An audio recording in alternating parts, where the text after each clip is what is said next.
Discuss करेंगे simple future या future indefinite tense. तो पहले हमारे जो प्रेजेंट और पास्ट की कैटेगरीज जो हैं वो चार चार कंप्लीट हो चुकी हैं विद एक्सरसाइज। तो अब हम फ्यूचर को डिस्कस करेंगे। तो फ्यूचर इंडेफिनिट या सिंपल फ्यूचर इसके हेल्पिंग वर्ब वो कौन कौन से हैं, तो वो ऊपर साथ मैंने लिख दिए हैं। तो इसमें हम विल और शेल को एज हेल्पिंग वर्ब यूज़ करते हैं।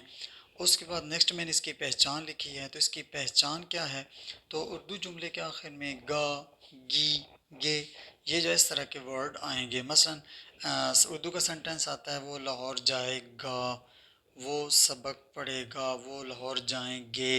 इस तरह की ये जो ट्रांसलेशन होती है तो ये फ्यूचर का की जो है तो निशानी है, ये फ्यूचर का सेंटेंस है। तो अब अगर इस तरह के सेंटेंस को हम इंग्लिश में कन्वर्ट करना चाहते हैं तो अब हमने क्या करना है, क्या तरीकाकार होगा, तो वो देखते हैं इस टेंस के अंदर। तो फर्स्ट सेंटेंस हमारा वो पॉजिटिव सेंटेंस है। तो ऊपर मैंने हेल्पिंग वर्ब इसके लिख दिए हैं, विल और शैल। तो इसका सेंटेंस स्ट्रक्चर ये होगा कि पहले सब्जेक्ट होगा, फिर हेल्पिंग वर्ब होगा, फिर उसके बाद वर्ब फर्स्ट फॉर्म होगी और फिर ऑब्जेक्ट होगा। तो अब सब्जेक्ट हमारा, क्योंकि हेल्पिंग वर्ब हमारे पास दो हैं, विल और शेल है, तो आई और वी इन दोनों के साथ शेल यूज़ होता है और बाकी सब के साथ विल यूज़ होता है। तो ये सब्जेक्ट हो गया। उसके बाद ये जो है तो शेल हेल्पिंग वर्ब हो गया। तो उसके बाद ये हमारा गो फर्स्ट फॉर्म हो गया और उसके बाद ये टू आगे कोई भी आप ऑब्जेक्ट लगा लें। सेकंड एग्जांपल मैंने लिखी है ही, शी, दे या यू। अगर इनमें से कोई भी सब्जेक्ट आ जाता है तो हम उसके साथ विल यूज़ करेंगे और आगे फिर वर्ब फर्स्ट फॉर्म आगे और आगे कोई भी ऑब्जेक्ट आ जाएगा इसके। तो उसके बाद सेकंड जो sentence interrogative sorry negative sentence आ गया। तो नेगेटिव सेंटेंस पहले जो है सबसे सब्जेक्ट होगा, उसके बाद हेल्पिंग वर्ब होगा और हेल्पिंग वर्ब के बाद नॉट यहाँ पर आ जाएगा, क्योंकि ये नेगेटिव बनाने का तरीका है कि we use not after helping verb. तो उसके बाद वर्ब फर्स्ट फॉर्म आ गई और उसके बाद ऑब्जेक्ट आ गया। तो नीचे एग्जांपल मैंने लिखी है, जैसे ऊपर मैंने लिखी थी उन्हीं को मैंने सेम जो है तो नेगेटिव के अंदर कन्वर्ट किया है। आई वी शैल नॉट। तो अब यहाँ पर मैंने नॉट यूज़ किया है क्यों कि मैं इस सेंटेंस को नेगेटिव बनाना चाहता हूँ। तो उसके बाद नॉट, उसके बाद वर्ब फर्स्ट फॉर्म और उसके बाद टू और आगे कोई भी आप ऑब्जेक्ट यूज़ कर सकते हैं, जिस तरह कि मैं गुज़िश्ता तमाम वीडियो के अंदर ये बताता हुआ आ रहा हूँ। तो उसके बाद आगे सेकंड सेंटेंस सेम है, उसको नीचे लेके आऊँ।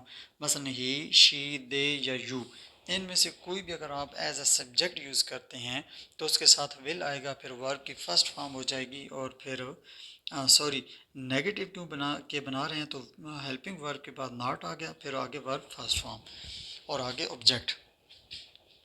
आगे हमारा थर्ड सेंटेंस आ गया इंट्रोगेटिव सेंटेंस। तो जिस तरह कि मैंने आपको बताया कि इंट्रोगेटिव सेंटेंस में हम हेल्पिंग वर्ब को शुरू में ले आते हैं। तो ये हेल्पिंग वर्ब हमारा शुरू में आ चुका है, उसके बाद हमारा सब्जेक्ट आ गया है और उसके बाद वर्ब फर्स्ट फॉर्म आ गई है और उसके बाद हमारा ऑब्जेक्ट आ गया। तो ये जो ऊपर वाले सेम सेंटेंसेस थे उन्हीं को मैंने नीचे जो है तो इंट्रोगेटिव के अंदर चेंज किया है।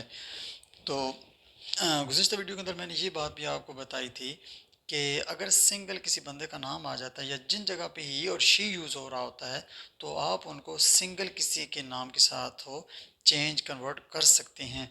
मसलन अगर जहन में ये क्वेश्चन आए कि अगर किसी एक इंसान का नाम आ जाता है, किसी लड़के का या लड़की का, तो फिर उसके साथ विल आएगा या शैल आएगा, तो जहाँ ही और शी यूज़ होगा तो वहाँ पर आप किसी सिंगुलर एक इंसान के नाम को यूज़ कर सकते हैं।